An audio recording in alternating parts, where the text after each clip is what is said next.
Hello BookTube, Sarah here, and welcome back to my channel. Today I'm coming to you with a Friday Reads. So let's jump right in and get started with what I am reading. So my ebook that I just started this morning is called Erin Under Construction, and it's by Maren Thomas.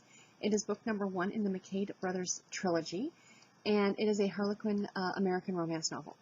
I'm only about a chapter of the way into this book, but already I have a big problem with it. Not a big problem, but it is a problem. It is to me anyway. If you look at the cover that I, of course, have posted here, you see a white man and woman on the cover. And you know what? It is what it is. Problem is already a chapter into the book, the lead female character is actually Latino. And I'm sorry, she does not look Latino to me. So big fail on that one, Harlequin. Sorry. You could have done far better on that cover. But anyway, that's besides the point. This is a story about a man named Aaron who is the heir to a rather large fortune family import-export business, and his grandfather thinks that he needs to start showing a little bit more compassion, so he is forcing him to volunteer building houses for needy people in South Central Los Angeles. There's actually a great little author's note at the beginning of this book about the Rodney King riots and all those things, and how that area is coming back and, you know, reclaiming itself and all those things. It's very, very interesting. But, you know, the grandfather's kind of forcing him to work there, so then that way he can get his inheritance. If he doesn't work the 3 months, he doesn't get his inheritance. So far, it's a really cute story. Like I said, I'm only about a chapter of the way through it, but I am enjoying it. I just feel big fail on the cover as far as I'm concerned. My current audiobook is Lost and Found Sisters by Jill Shalvis. This is narrated on audio by Karen White, who I absolutely adore.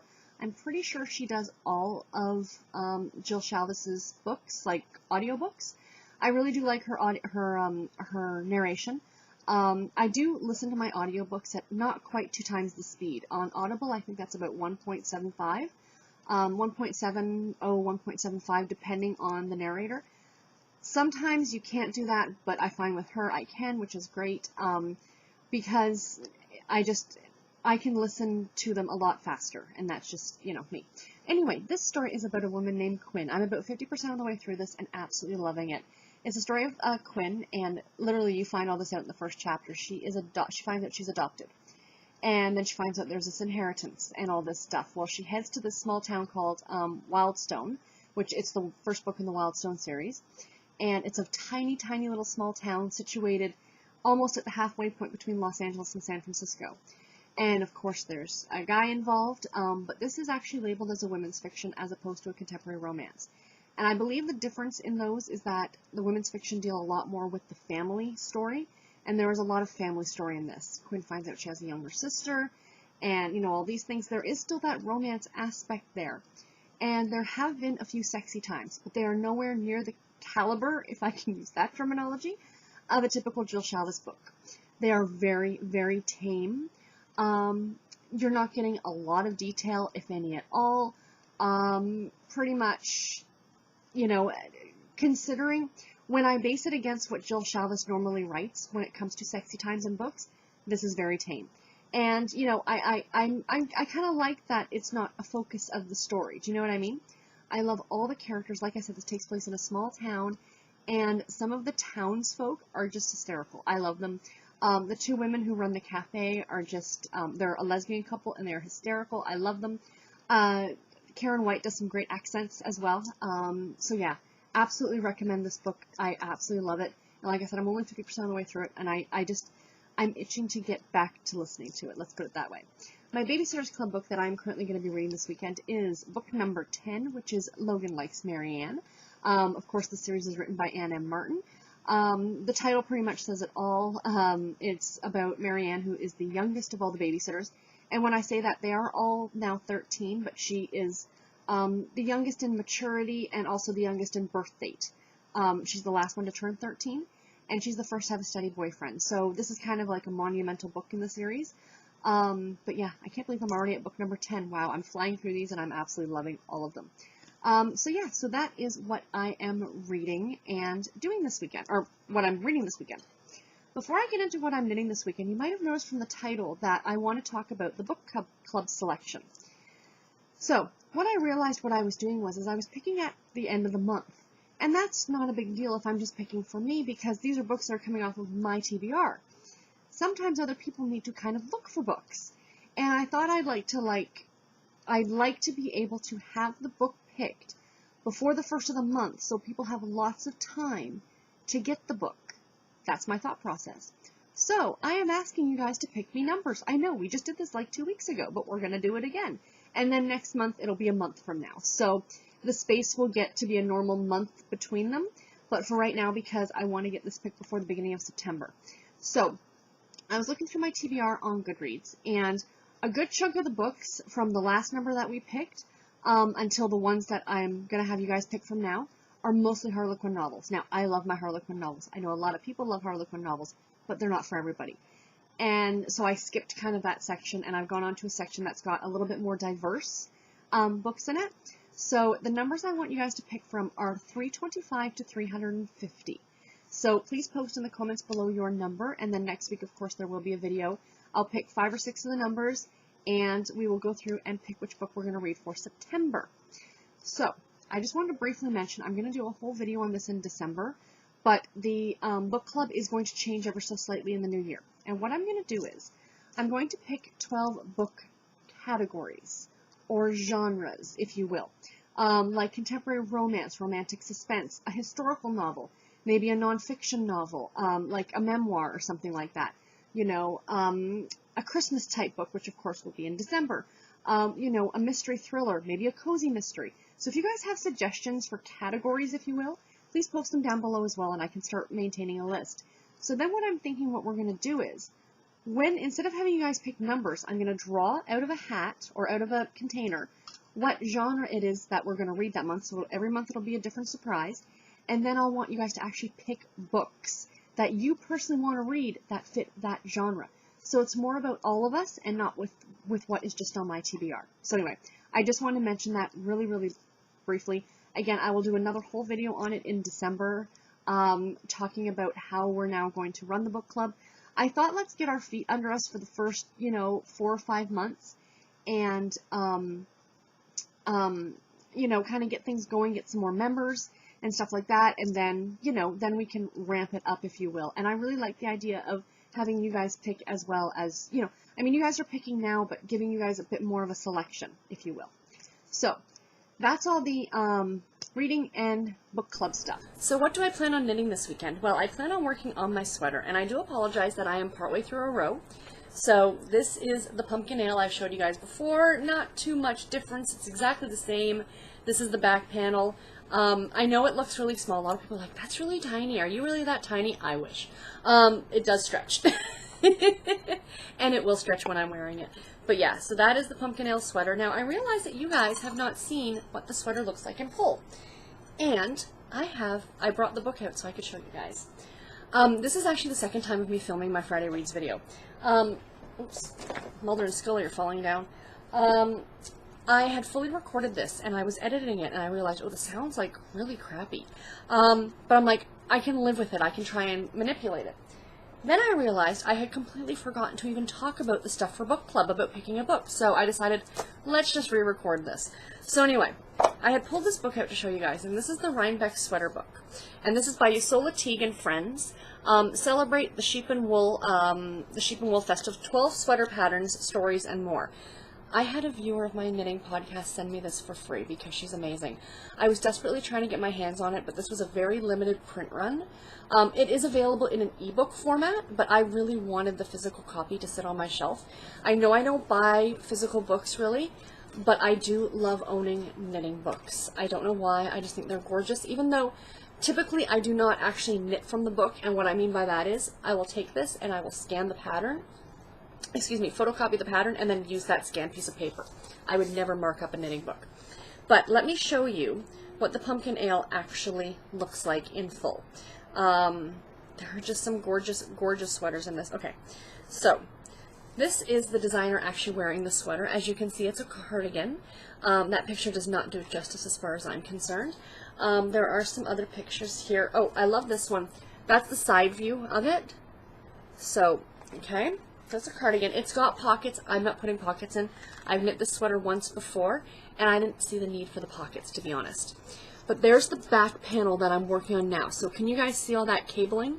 And then I'll pick up the stitches on the side and start knitting out. It's a really interesting construction for this sweater, and I will admit the first time it really frustrated me to the point that I threw the sweater across the room.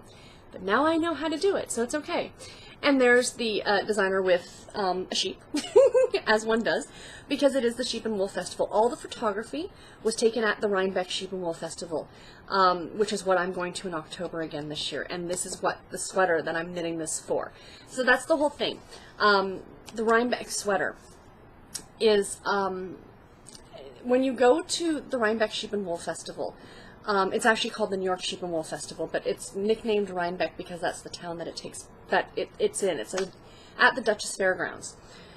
This is, and I think I've mentioned this before, in terms of scope, this is the Comic-Con, the San Francisco Comic-Con equivalent for knitters and crocheters and spinners and fiber enthusiasts. So this is a huge, huge event, and people will knit sweaters. We'll start planning their sweaters in the spring and knit sweaters to wear to Rhinebeck. And Yusola Teague, the designer of the sweater, she goes every year. I didn't see her 2 years ago when I went, but I'm really hoping I get to run into her this year. And it'd be great to get a picture with her while I'm wearing the sweater. That would be super awesome. So anyway, that's the sweater, and that's what it looks like, in case you guys were curious at the finished object. So very quickly, while we're speaking about finished objects, I just want to show you guys something really quick. I finished... Oh, that's just my DPN. I just saw a needle on the floor and I kind of got panicky. Speaking of finished objects, I finished a sweater this week, but it's for a baby. But I had to show you guys because it was just so cute. Isn't that adorable? So I knit that for my my cousin's little girl. She was just born in the summer, so this is big. This is a 6 to 12 month size, but I figure it's still only August. There are still months to go and months for her to grow. And if it's a little big, they can always roll up the sleeves or anything like that. There are buttons that are going to go onto it. I'm taking it over to my mom's because I can knit, but I cannot sew. So my mom's actually going to sew the buttons on for me, and they're little, look like little watermelon slices. So is that not adorable? I'm so, so happy with this sweater. The pattern is called Gramps by Tin Can Knits. It's a great sweater pattern.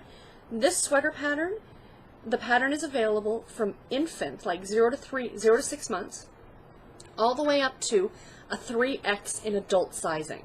So this is such a broad range sweater. It's meant to have little pockets, like here, like little pockets here, and also little elbow patches, because it's called Gramps, so it's like a grandpa sweater. I didn't do that. To be honest, I wanted the sweater off the needles, and I'm going to see my aunt tomorrow for my brother's birthday party, so I wanted this done so I could give it to them. So I do plan on knitting the same sweater for my nephew in different colors, but for him I'm going to put the pockets and elbow patches on. And I actually eventually down the line want to knit this for myself in an adult size, of course. Because what is better than cozying up in a big grandpa style sweater? I love it. Anyway, so that's a finished object, which is very exciting. So what else am I doing this weekend? I mentioned we got a new cat. Did I mention we got a new cat? Like I said, this is the second time I'm recording this video.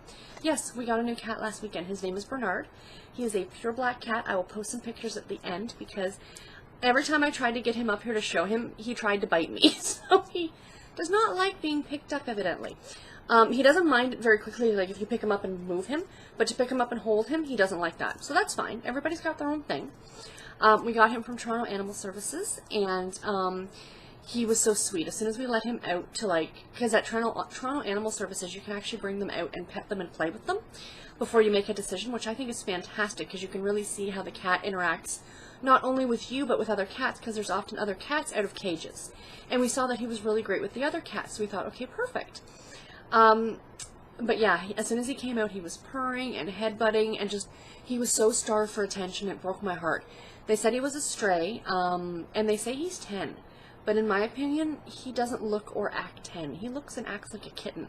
I mean, he's not tiny, tiny. He's probably a normal-sized cat. He's probably actually bigger than a normal-sized cat.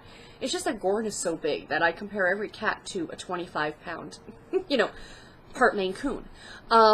So that's not normal for cat. But yeah, he is a sweetheart. He loves attention. He loves to purr. He does unfortunately like to chew things, so we have to try and keep watch of that.